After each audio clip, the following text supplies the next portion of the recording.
we officially know that I am really bad at evil laughs. Hey guys, happy fall, and tonight is October 31st, which is Halloween, and that is why I look like a cat.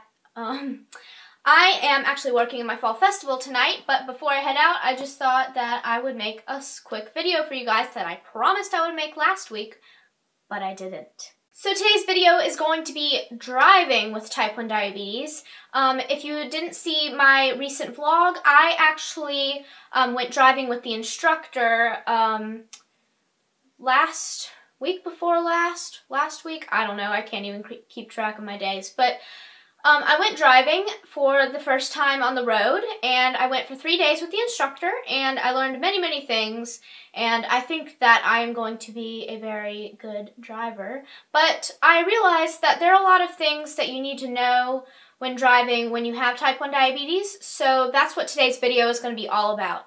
Let's go ahead and start! So the first thing I want to talk about is actually not about actual driving, but when you take the driver's ed class a few months before you actually drive. So one of the things that they do during that time is they take a test for your eyes, like your sight test, you take a signs test, and you take a written test. But when they do the sight test, they ask if you have any like medical things, like they ask if you have like ADD because you can't be distracted while you're driving, or if you have any like type 1 or type 2 diabetes. And of course I had to say type 1, and then they went through this whole entire thing where I have to send in like something from my doctor, and then they had to mail that back to us, and we had to sign it.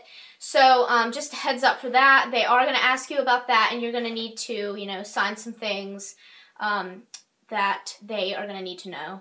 Number 2, okay, so when you actually go driving with the instructor, you're not allowed to keep any purses or anything with you in the car. You have to put that kind of stuff in the trunk.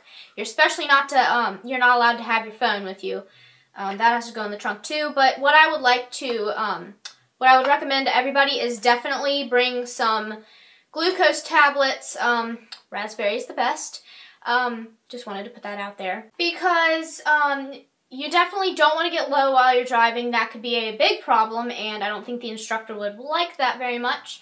So definitely keep some of these, and if you do start to feel low while you're driving, you need to immediately tell your instructor, and I'm sure they'll pull over and you can get out some glucose tablets and check your blood sugar and stuff. But I just wanted to remind you all that you need to keep your blood sugar at a normal range when driving. You don't want to be too high, and you don't want to be too low to the point of where you're going to get sick or you're going to like pass out behind the wheel, because that would be really bad, and don't. Just keep these with you, please. Number 3 kind of goes along with number 2. Before you drive, you definitely want to check your blood sugar and make sure that it is fine.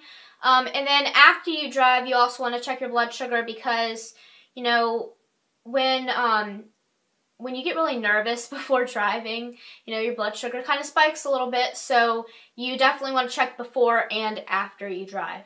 And also, when you get your license and if you get your own car, I definitely recommend keeping some sort of like bottle of glucose tablets or some like jelly beans or something. I know my aunt used to keep jelly beans with her everywhere she went, so if your blood sugar got low, she would just pop a few jelly beans in her mouth and she'd be good.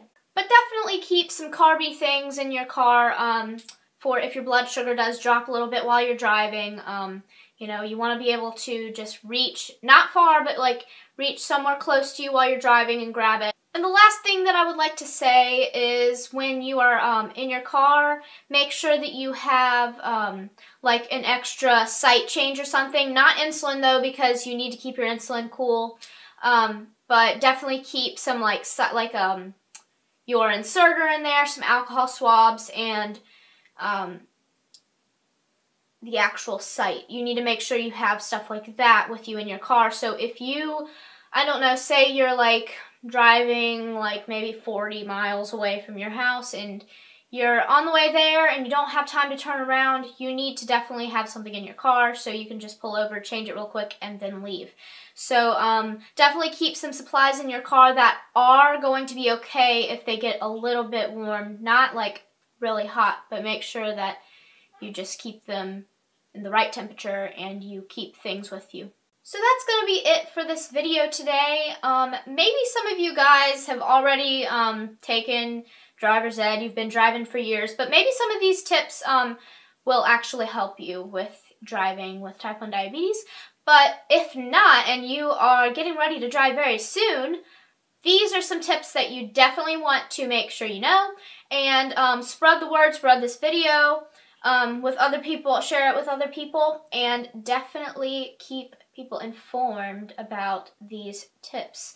So I really thank you guys for watching this video. I really hope you liked it, and I want to also say happy Halloween and stay safe out there, and don't eat too much candy because your blood sugar is not going to do very well with that. It's not going to be happy. Keep the candy on the down low a little bit, and please be safe and have a great night tonight and have some fun, and remember to please correct and keep your insulin pump under your costume. Don't take it off. And I will see you guys soon. Thanks for watching. Bye!